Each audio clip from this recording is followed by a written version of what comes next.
नमस्कार। और आज की इस वीडियो में हम लिस्ट के बारे में पढ़ने वाले हैं कि लिस्ट हम किस तरीके से चेंजेस लाकर बना सकते हैं अपने इस CSS फ्रेमवर्क की मदद से। तो चलिए आइए शुरुआत करते हैं इस चीज़ की। और सबसे पहले मैं एक लिस्ट बना लेता हूं। आपका ये HTML का पेज है और इसमें एक लिस्ट बनाते हैं। अगर अनऑर्डर्ड लिस्ट बनानी है तो UL की सहायता से बनाया जाता है, ये सबको पता ही होगा, HTML सब पढ़ के ही यहाँ पे पहुँचे होंगे। और li यूज़ किया जाता है एलिमेंट के लिए। तो li में पहला एलिमेंट मैं कैट ले रहा हूँ। इसी तरीके से li का दूसरा एलिमेंट मैं ले रहा हूँ डॉक, और तीसरा एलिमेंट li का कोई और एलिमेंट मैं ले रहा हूँ, जैसे लायन ले रहा हूँ। इस चीज़ को सेव कर लिया, यहाँ पर वेब पेज में गए, रिफ़्रेश किया और ये आपका एक वेब पेज बनकर तैयार हो गया जिसमें 3 एलिमेंट हैं और तीनों एलिमेंट आपके सामने दिख रहे होंगे। ठीक है, अब आगे की तरफ बढ़ रहे हैं और देख रहे हैं इसमें क्या चीज़ बताई गई है। तो ये कह रहे हैं कि अगर आप लिस्ट बनाना चाहते हैं और उसमें फ्रेमवर्क यूज़ करना चाहते हैं तो आप W3UL का इस्तेमाल करेंगे। ठीक है, W3UL का यूज़ करेंगे। तो हम एक क्लास ले रहे हैं W3UL नाम की। यहाँ पर इसको कॉपी किया और नोटपैड में गए और UL में ही इस क्लास को पेस्ट कर दिया, सेव किया और वेब पेज में गए। अब इस बदलाव को देखते हैं क्या बदलाव यहाँ पर होता है। देख रहे हैं कैसे ये लिस्ट किस तरीके से बन गई, देख रहे होंगे। ठीक है, चलिए अब इसी को आगे बढ़ाते हैं और कहा जा रहा है कि अगर आपको बॉर्डर्ड लिस्ट बनानी हो तो किस तरीके से बनाएंगे। तो उसी में आपको बॉर्डर ऐड कर देना है। क्या चीज़ ऐड करना है? बॉर्डर ऐड कर देना है। तो हम इसको ऐड करते हैं और देखते हैं लिस्ट में किस तरीके का बदलाव आएगा।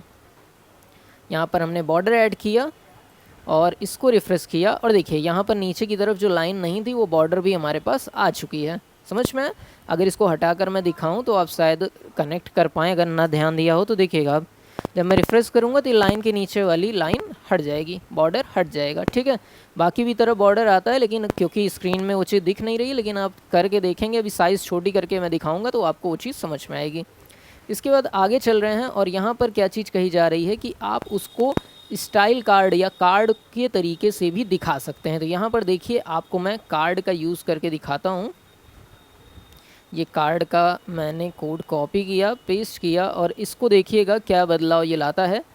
जिस तरीके से टेबल को कार्ड में बदला गया था उसी तरीके से लिस्ट को भी कार्ड में बदल दिया गया है। बाकी यहाँ पर देखिए स्टाइल का यूज़ करके आप इसकी विड्थ को भी डिसाइड कर सकते हैं। जैसे कि अभी देख रहे हैं ये पूरे पेज भर में फैला हुआ है, लेकिन इसकी विड्थ को हम कम करते हैं थोड़ा सा और हमने इसकी विड्थ को 50% या मैं चाह रहा हूँ 60% हो जाए।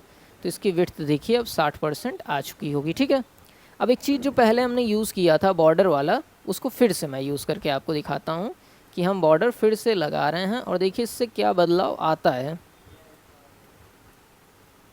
सेव किया और रिफ्रेश कर दिया तो देखिए चारों तरफ लाइन बन चुकी है आपकी। और यही बॉर्डर नहीं होता है तो चारों तरफ लाइन नहीं होती है। ये चीज़ मैं जो बता रहा था कि क्योंकि आपका लिस्ट बड़ा था तो ये चीज़ नहीं दिख रही। देखिए बॉर्डर हट गया, तो बॉर्डर का काम भी आप समझ गए होंगे। बाकी कार्ड पहले देखा था, फिर से देख लिया। अगर आपको एलिमेंट्स को सेंटर अलाइन करना है तो आप W3 सेंटर का यूज़ करते हैं। देखिए यहाँ पर मैं गया और इसमें मैंने लिखा W3 और उसके बाद मैंने लिखा सेंटर। इसको सेव किया, वेब पेज में गए, रिफ्रेश किया तो ये एलिमेंट्स सेंटर में चले जाएंगे। ठीक है, दिख रहा है कि नहीं? हमारी जो टेबल है, लिस्ट है, वो यहीं तक है। तो इसके सेंटर में सारे एलिमेंट्स आपके आ चुके हैं, लिस्ट के सेंटर में।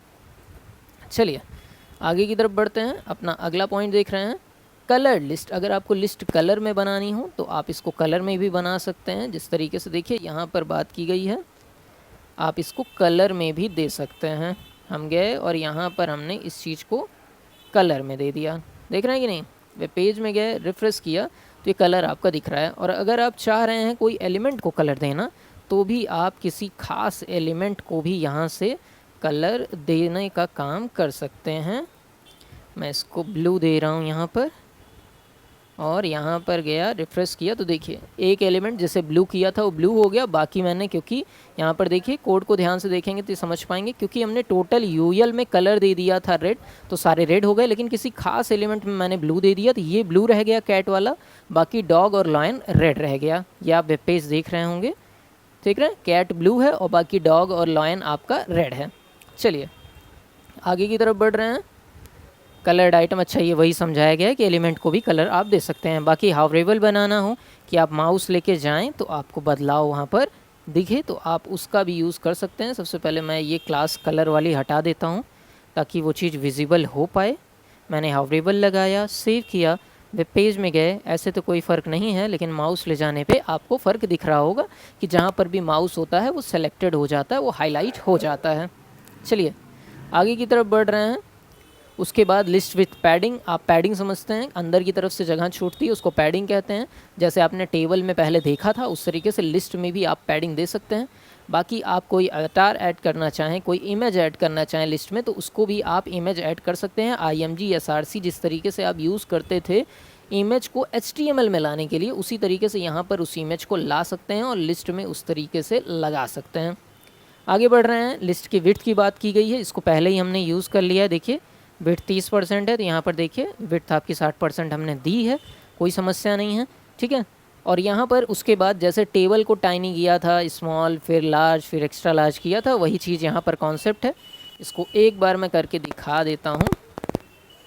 लिस्ट को आपके थोड़ा सा टाइनी कर दिया गया है, यहाँ पर गए रिफ्रेश किया, देखिए छोटा हो गया। और इसी चीज़ को जब आपको बड़ा करना हो तो आप उसको स्मॉल दे सकते हैं, लार्ज दे सकते हैं, XXL दे सकते हैं, मतलब एक्स्ट्रा लार्ज दे सकते हैं, या जंबो दे सकते हैं। सबसे बड़ा जंबो ही होता है।